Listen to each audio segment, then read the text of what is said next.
Welcome, everyone, to my honest review of 7DS Origins based on the closed beta tests.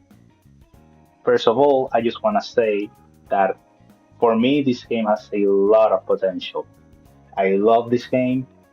I've played 30 hours of it. And based on that, I want to make an opinion on what's good and what could be fixed or improved for the actual release of the game. But with that being said, let's actually get into the pros of the game. As of first, let's go with teams.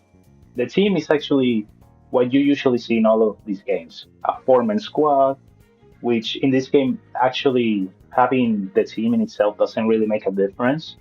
Like I could put any four characters. As for example, you see, I have these four characters in here. I have these other four in here. It doesn't really matter which four characters you put together because at the end of the day, this game doesn't care about the characters, but the weapons.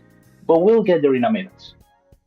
As I said, the characters itself don't matter, but there's something you need to notice in this game is that this game doesn't really have an HP bar for each character like in many others, like Wuwa or Genshin. No, no, no. In this game, you have only one HP bar for the whole team. When that green bar goes down, you die. So you wanna keep a little focus on that. It's kind of interesting, to say the least. It's not bad. You get used to it, to tell you the truth. Let's go with the important and most interesting part of the game, which is the hero info. As we've seen before, what shines in this game is that each character has three options of weapons. Let's go for Meliodas, for example. You have the longsword, the axe, and the dual sword. Like this is what makes this game shine is that you have different weapons and each weapon will make the character different than the other one. Like it's not the same it's that if I use the axe as if I use the longsword. It's gonna be totally different. The only thing that will remain the same is this, which is called the adventure skill, which to put it in a short way is just a special passive to say the least, which helps you in a specific scenario, to say the least. Like, for example, Meliodas, you get double jumps and wall run. If we go for King, for example, you get to fly at a high speed and to a specific location of your choosing. It's nothing like too important in itself, but it's a little extra. But let's get to the weapons thing, which is the most important part of the video. What I mean is that, for example, Meliodas, his longsword is a weapon that focuses. I don't want to get too much into combat, but this focuses on the darkness burst, which is basically when you fill up the enemy's element bar.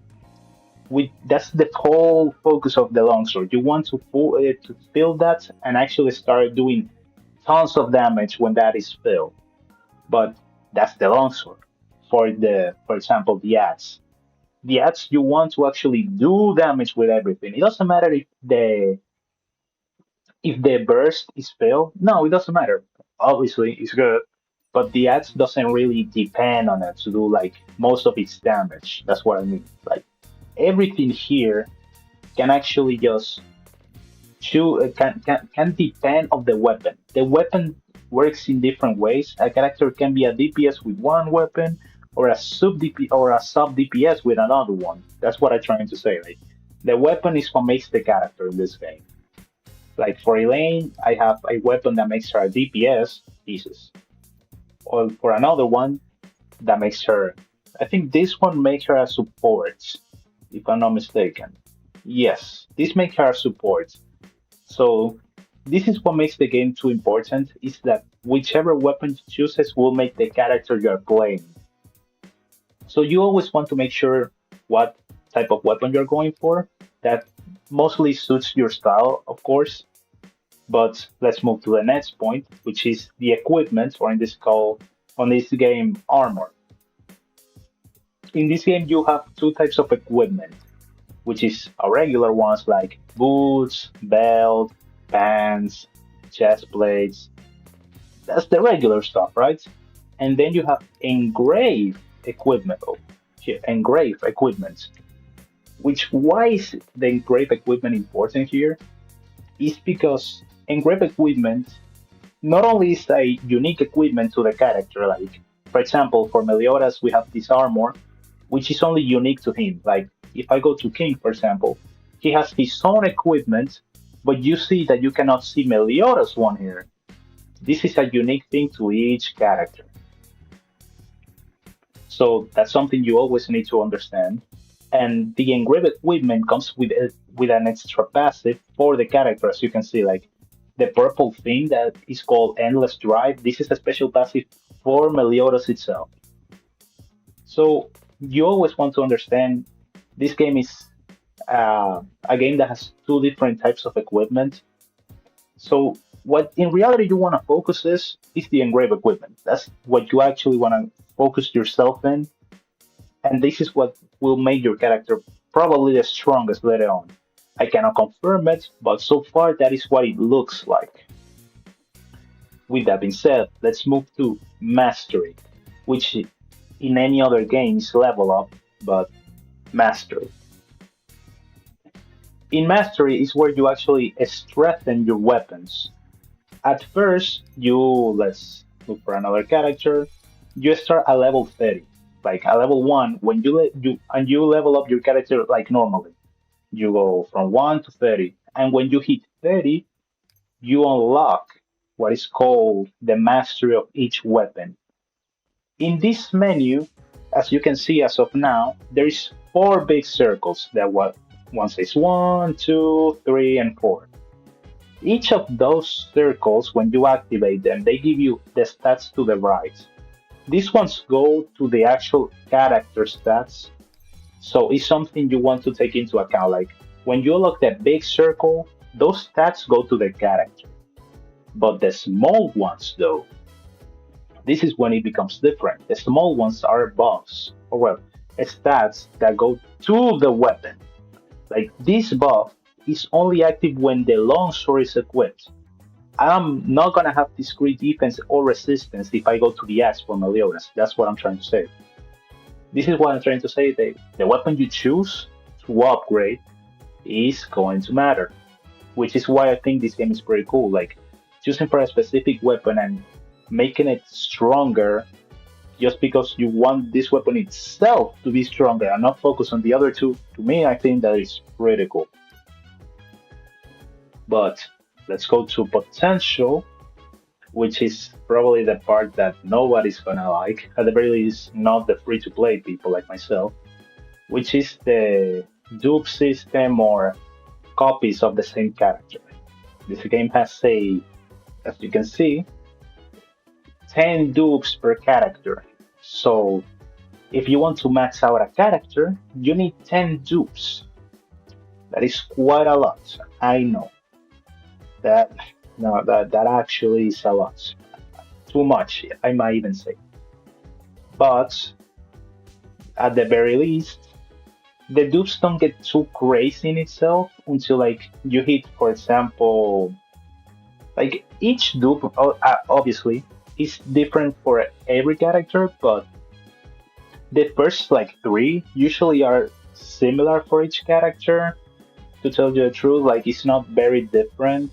As like you can see for now, Meliodas is increases attack by 10, defense by 8, and HP by 3. Let's go to King. Attack by 10, 8, 3. It's the same thing like for I think the first three, and then it's like when it becomes like a unique thing for each character. The good thing though is that the dupes are for all the weapons. It affects everything. Not like if I have these two dupes, oh, those two dupes are going to affect the sword only. No, they affect the axe and the dual sword. So you don't really need to care about that. That is a nice thing to know. So 10 dupes is everything to max out a character. That's something to take into account.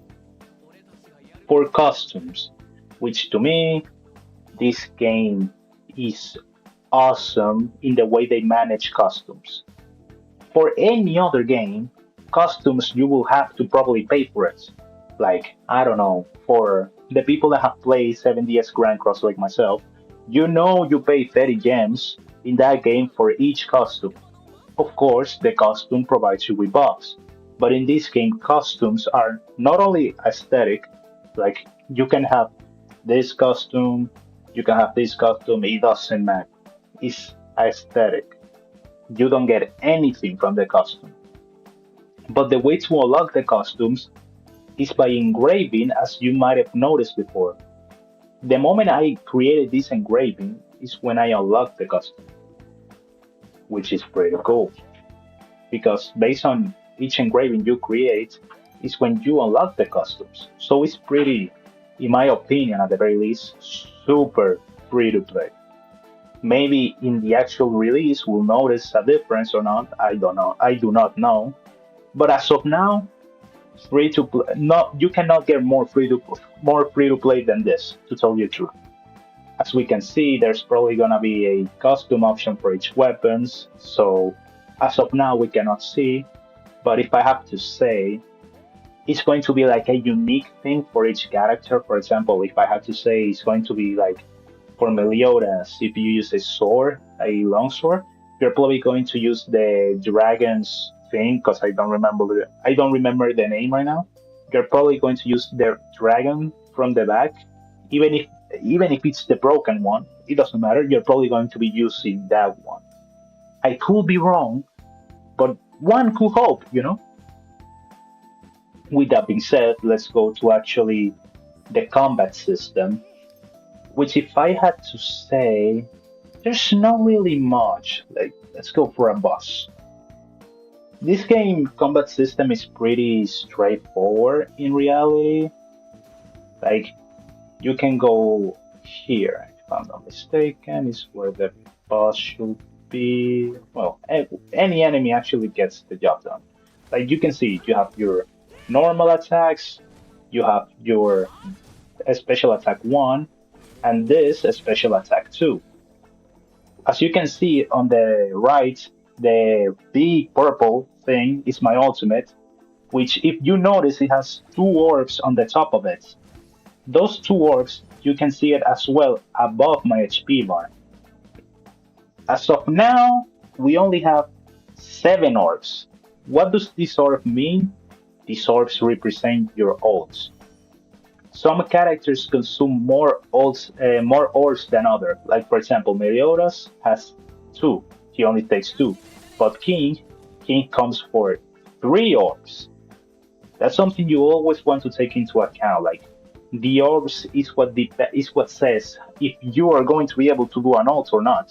Like in this game, even the cooldown of the ult is super low. It's like less than 10 seconds because you depend on the orbs, not anything else.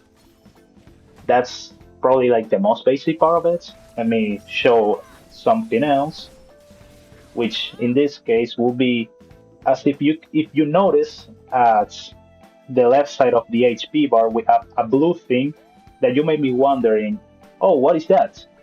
This is what they call attack assist, which is basically you are attacking the opponent with, let's say, basic attacks. You do pa, pa, and you go, Meliodas, come in. He does an attack when he comes in. Like he comes in doing an attack animation, and based on that, you can actually get an extra damage. Some characters, as I said, many supports will provide you with something else. Let me see if I can get a boss to actually give the most interesting part, obviously, of this whole game. Oh well, what a lot of people probably will consider the most interesting parts. So here, now you have the ultimate. The ultimate has 2 ways. You have solo ults and you have team ults. Like let's go for Meliodas one. This is Meliodas solo ults, for example. As you can see, neat, simple, gets the job done, easy, nothing much to be said. And for let me okay, and now for Meliodas one, or well, this is the team ult with Elaine. As you can see, They combine and they make a darkness tornado. So the combat is simple. There's really nothing else to be said about the combat. This is it. Like this is it. Is it straightforward? Yes. But that makes it bad? No. It's a little buggy, of course, but this is the CBT. But being this straightforward, you just want to understand is how to manage your tag assist and the ult. Being so easy as of now, because this is going to get better and better with time. But right now it's very easy to understand. But it feels good when you try it. Like when you combine ults with someone to get to actually start abusing someone's passives, it feels good. The combat system fluence, in my opinion, fluid is awesome. Now with the exploration, I don't really have any complaints with this. Like you need to understand, we're still going into the pros. This is the exploration of this game is awesome. Like as you can see, you can move anywhere or everywhere without any issues. Like you could go running here. I don't know. You see something in the distance, like we were there right now. So that's not a good option. You could go here walking, and you could just run. Oh, also let me show just what I meant with adventure skills with this. Like for example, this is what I meant with King's Adventure. Like you have special abilities, nothing much, but I just wanted to showcase that. But exploration is awesome in this game because it gives you the freedom. Also, the world is beautiful. If you have this world, there's nothing much to be said. This world is beautiful to actually explore. There's a ton of stuff to be done, just everywhere. A small reference everywhere. Obviously, there's more references here in specific places like Leona's. Like I could go there real quick to show it, make my points. Like when you are exploring this game, it makes you just not even want to move fast. You just want to actually take your time and enjoy the place because it just makes you feel to take your time, move slowly, enjoy everything that you've seen in the show and that you couldn't. Okay, yeah, this is. I forgot that this is a little buggy on that part. Like, you just want to check out everything. Like, you can see everything from here, and all of this is explorable. Of course, not inside the buildings. But if I want to like go to that giant that we've seen on trailers, I know a lot of people have seen it, and like myself, they were wondering. So you can actually interact with him. Oh my lord. Well, this is making me look bad. But you can get on. Trust me, you can. Like everything here, you get a chance to explore, and it's beautiful how in detail the game is to people that to actual fans. Like everything is great. There's so many references to find and to see is awesome. Exploration is probably the most fluid thing, is one of the most fluid things this game has. But that's one of the parts I still want to touch. Now we're gonna get ourselves into a party that I want to show something.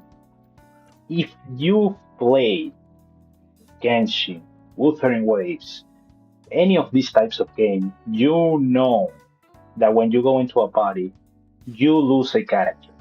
Not in this game. In this game, as you can see, thanks to this nice player to let me in, you have your whole squad. Like you don't lose characters, the other person doesn't lose characters. You play as your whole team together. You can choose between all your four characters without any issues whatsoever, which I think is the best part this game probably has. I know I'm glazing and I don't care because you don't know how many other times in all these other games that I've mentioned that I wanted to use all my team, but I could not. In this game, that is not a problem. You have the freedom to use your whole team as long. with your friends team. Like both of you can cooperate without any issues of like, oh no, I'm losing this character because we're playing together. No, that is not an issue. That is not an issue. You get everything to do anything. Is probably without any doubt the best party system that I've seen in any of these games. Not losing any of your team's character is great. Now, let's move to quests. I just want to point out, I don't have any quests because I finished every single one of them. All of them, I finished them. And what can I say about quests in this game? Um, I mean, there's something I want to point out.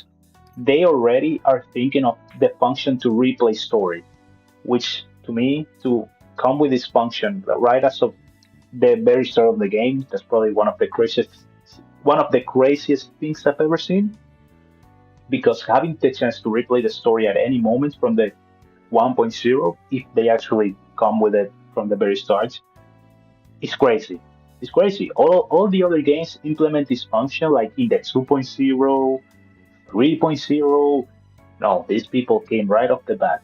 You are going to be able to replay the story. That's awesome. Now, what do I have to say about the quests? The story is great. I don't want to spoil anything, but the the story is actually super enjoyable. The side quests as well are, well, what could I say about the side quests is that they don't feel forced like in many of these other games. When you play side quests, you feel like you actually get the chance to read, enjoy. You don't feel like you are just doing them for the sake of gems. No, they actually give you something. Like, first of all, they are not long. Like, I think none of them took me not even 20 or 30 minutes. It's always below that. You get the chance to do them fast, which is good. And they were fairly different, and a lot of them were connected to each other. Like, not that one is just the sequel. No, no, no. Like, you talk with this character, and by doing another quest, you're going to have a different interaction. It's not a different, but you like, oh, I talked with this NPC in this other mission, and now I'm talking with this one, and he's talking about the other one. It's like, it's something about the way they did it, which is actually great. If I had to say, like, I recommend everyone to read every quest, a story and side quest. Like, I read both the story and every side quest, and I cannot say that there is one side quest that I hated. The story, lovely. The side quest, awesome. Like everything I've seen of that, great.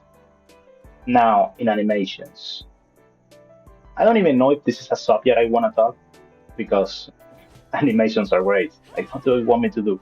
Like, look at this. Just look at this. Like, bro, look. This is beautiful. Like, and this is just for the very beginning of the game. This is this is great. Like, you cannot even lie of how good this game looks and how fluid the animations are. They are great. Like, all of them. So, in my opinion, the animations are top notch. They are awesome. So let's get to the last point that I wanna bring, which is bosses. You have two types of bosses in this game. In my opinion, you could say you have the mini bosses, to say the least, which is, let's get to one that I can actually get pretty fast to.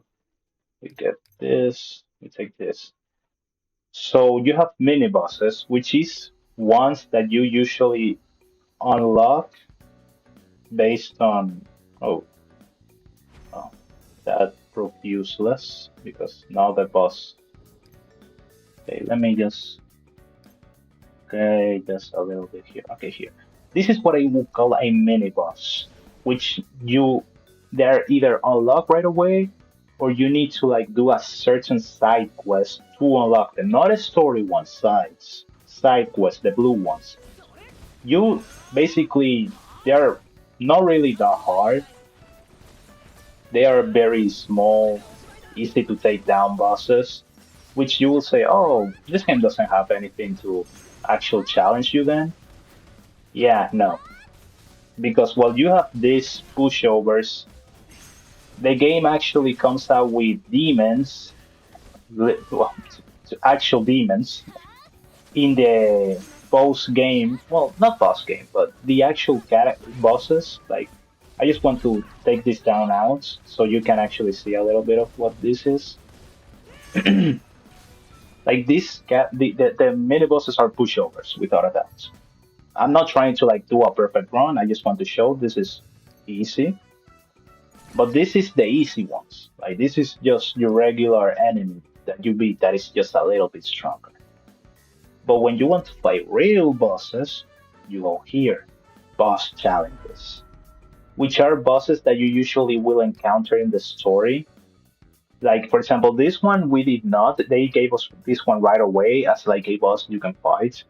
But you have these two that I'm not gonna enter into a detailed explanation, but you encounter these two in the story. These are the big bosses, like the big leagues, the ones you want to like be like, oh, I don't know if I wanna fight those. This is the big stuff. This is what you actually go to have the big fights. And also a lot of these bosses have gimmicks to them, like okay, I think I could do a small showcase of this. Of, for example, Albion. Like a lot of these bosses have gimmicks to their fights. Like this is what I exactly mean by specific stuff. Like not it's just not rush a battle with every boss. Some of them are gimmicks. Like as we can see, I had to fight a little bit, and then he has the second phase in which you actually have to use these well, sunflowers, I guess, that he creates to shoot him in the core. I'm just gonna try one because this is harder than it looks. I'm just gonna say, but this is what I'm trying to say. Bosses are unique. They are different, and that makes it better. Like you just cannot push to any boss, fight it with brute force and win. No, that is not gonna work. Not in here. Not with everyone. Some of them it may, but not all of them. And that is nice. That is nice. But with that, we conclude what is pros. Now, every game has its pros, but every game has its cons. Since we're in the closed beta as of now, I don't want to say there are cons, but things that they can fix or improve upon. And there are a couple of them. Let's go with my biggest issue, because this is an issue to me and this stresses me out. This is the bag. The bag is the place where you can see all the things you have: equipment, um, weapons, fish, anything. You see here anything and everything. That is okay, right? That is cool. That's something you see in every game. What is my issue, you may ask? This. You have armor here and you have accessories here. You don't need this. You don't need to have two different things. No. Like if you play Grand Cross, you know how that game manages the equipment. Like they have equipment, everything in one single tab, say, or category. They can do the same. It's not hard to look at. You just put both armor and accessories in one, and you use the filtering system to just like choose which you want to filter and to go through faster. It's really not that hard. And it makes it a lot easier to navigate and easier to digest. It's just something that you can improve. It's not that it's terrible by any means, but they can improve upon. That's what I'm trying to say. That is one of my issues. Another one, this is a small little thing that's, let's say, um, I don't know if I can find anything that I could use. Maybe some sort of food or something here. If I use an item, that happens. you go right to the top. As again, that is something they can just fix. I'm pretty sure that is not the way it needs to be. But instead of going up, just remain on the same position or move me to the left after that item is consumed in any case. So it's just one of the small things. Again, anything that I'm going to say is not an issue to me, but something like one day I wish for them to fix or improve upon. That is just for the bag. The bag in itself is not really an issue to me, but I want those things to be improved. The next thing, this is something that I think everyone or a lot of people will agree, the stamina system in this game is bad. What do I mean bad? I mean bad with capital B. Because as you can see, the yellow bar is my stamina, of course. This is just what one dash takes of my stamina. That is like 15 or 20%. A character can only do three, four, you can only do four dashes. And you be like, oh, that is not bad. But when you're in a battle and you are doing a dash, if for like you don't get anything when you fight and you actually perfect dodge the enemy in this game, like you get a neat blue thing showing like, oh, you did it. But at the very least, from what I've noticed, let me see. You attack me. Okay, let me let me show. Okay, I need one of them to actually hit. You see, you don't get anything. That was the thing I meant. That blue thing, that's what you get when you do a perfect one. You don't get anything. And I'm not trying to say like, oh, just throw me a win. No, no, no.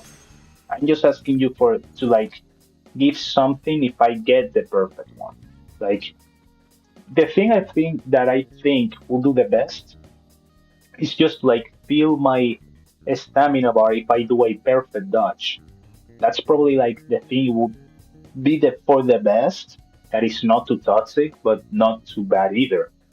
I think that the stamina system could actually just be improved upon. And also this, when you use a flying mascots, your stamina also goes down. And you may think, oh, that is not bad. I mean, yes, technicality, but there's also an issue. Like when your stamina goes down, your bear, your mascot disappears. So you truly don't want that. And when you use the stamina, your glider, each time you open it, consumes a bit, like as you can see. So there is some issues with the stamina, in my opinion, that need to be tweaked. Like the way it works, it needs some actual fixing. But that is one side of the things. Let's go to the other one, which for the next ones, I don't really think they are going to be something that are staying. This is only because it's a CBT that I think they are here. But it's just good. It's good to point them out. Let's start with showing a farming for a specific item. Like, what exactly do I mean by this? Let's go here. Let's go for, I don't know. I need anything like anything that is some kind of rock farming. Um, this, for example, mining. Like I have this, which we put here. Is okay. You can see it there. That is the marker. I don't, it's a little awkward in my opinion that they show it like that, but it's not the end of the world. You do this, and you be like, okay, what's the issue? This is a personal thing again. They should just point you to the next one. Like, oh, here's the next one. Go to this location and take care of it. When you take care of it, go to the next one, and to the next one, and to the next one, until you just don't want to do that anymore. That's what I'm trying to say. Like, they should like try to point you out, but instead it just remains on this one, even if you have taken it out. So that's another thing that they should probably take care of, in my opinion. But again, nothing big. It's just some minor issues. You also have the farming methods. In the CBT, I noticed that there is no way to farm anything. Like, let's say, for example, if you go to a hero and you want to maybe upgrade this, this is like, wait, this is the actual XP material in the game. There is no way to actually farm this as of now. You need to actually just fight opponents or do side quests or missions in itself. But the issue is when you finish missions, you only have to, your only option is fighting monsters, and that gets pretty tiresome because it's not like they give you a big amount. They give you one or two at most, and it's not even like a thing that is totally sure. No, it could be RNG. They could give you, or they could not give you. You don't know. So again, I think this is because it's a closed beta. A closed beta. In the full release, they probably will have a way to actually farm everything, like XP levels, equipment, and anything else that can be farmed. I think so, but I just want to point that out. And probably my biggest issue is the optimization. Again, it's a closed beta, so that's why I'm like not touching that point, that which is probably for the worst a lot of people have suffered, me as well. This game has some crazy, crazy issues with optimization as of now. And the character that I have suffered the most with is probably Jericho.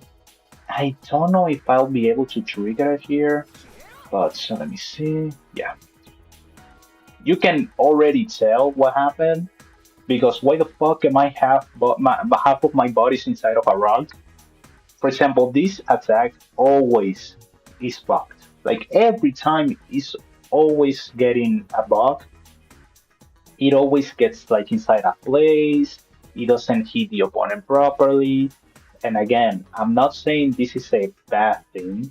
This is a CBT. So as of now, optimization is gonna get better from this point on. But there is a lot that needs to be tweaked when it comes to optimization. Also, I I don't want to do this part, but when you open the map, at the very least on PS5, I don't know what it happens in computer.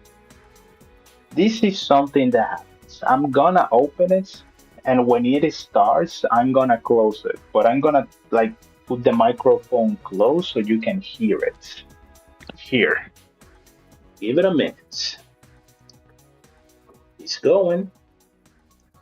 It's going. It's going. There you have it. That's that is what it happens with every time you open the map on this game. You, I can tell you, I found out the hard way the first time I opened it, to the point that the PS5 just gave me a warning saying that my system was overheating. So there's some big optimization issues that need to be fixed when it comes to the map, to some characters, to fighting even. Like there's a lot of bosses that get bugged. Like for example, the Albion boss that I showed like a while ago. This thing, when this thing takes you down in the second phase, if you like try to do it right away without like getting out of the fight, he starts in his second phase, and whenever you get to like the half of his HP, he becomes immortal. Like you can actually not take him down. I found of this the hard way, of course. And this is one of the things I'm trying to say, that this thing has a lot to provide you with, but there's a lot of stuff they need to start getting better. And of course, everything that I've said so far is not trying to like put the game down. The game is awesome. The game is great. I don't. I'm gonna. I'm trying to say I don't have 30 hours in the game. Wait a minute. I don't have 30 hours just because the game was bad. No, I don't got 30 hours just because they let me inside the CBT. No, I got to 30 hours because I genuinely enjoyed the game. I played everything I could to some extent, and I actually enjoyed everything that they gave me. Everything they have, I think it has potential. And in my opinion, it has potential to be a best, like a top 10 of the best anime games based on IPs. I truly believe that it has that potential to be in that ranking, but they need to get some stuff done for because a lot of these games come really, really rough on the first day and on the first patch in itself. And I don't wish that this happens to them because it will affect them. But this game has potential, a really beautiful potential that I want to see fulfilled. By any means, I'm not trying to say the game is bad. I hope everyone is looking to the full release because this game is great. This game actually has a crazy amount of potential, and I hope everyone gets a chance to play it when it comes on January 28th. I'm going to fully cover the game, so stay tuned for that. And take care.